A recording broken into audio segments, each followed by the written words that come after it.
The digital clock with the wrong time, the frozen display that revealed my husband's fake identity and routine of infiltration. My husband, Samuel, was a man obsessed with punctuality. A high-level financial consultant, his life was governed by time zones and tight deadlines. He owned a collection of luxury wristwatches, but the one he consulted religiously was a small, simple, old digital desk clock he kept next to his laptop in the office. He claimed it was the only clock that never ran late.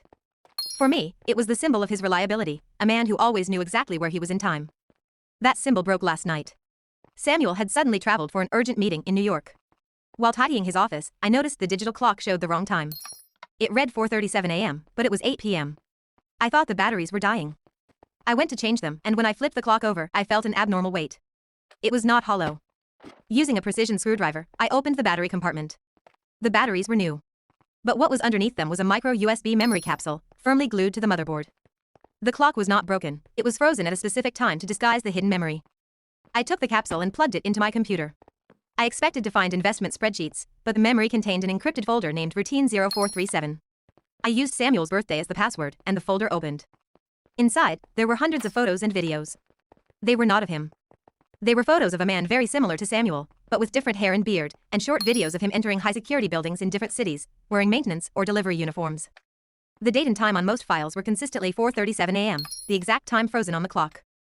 The next folder, Report, contained texts in intelligence jargon. The phrase was repeated, Infiltration successfully completed. Target compromised. New identity in 72 hours. Samuel was not on a business trip, he was an infiltrator or a corporate spy who used the facade of a financial consultant to access confidential information from rival companies. The frozen time was the success code of his operation. I confronted him by phone. Who is the man in the photo, Samuel? And what does infiltration completed mean? His voice trembled.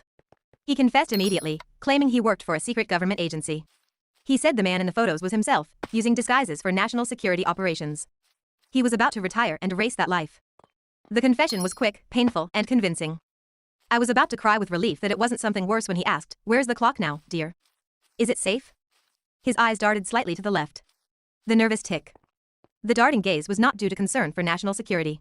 He was not a government agent. The revelation was, the USB memory did not contain his evidence, but rather the tracking and control system of the agent he had replaced and imprisoned.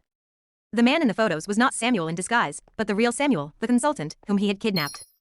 The imposter, my husband, was the spy who had taken over his life, and he had completed the infiltration into the real Samuel's body and life.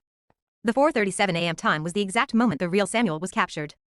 The nervous tick was the fear that I, by opening the capsule, had released a tracking pulse that would lead the agency back to the spy, the imposter, and that my life would be the next one to be erased so he could escape.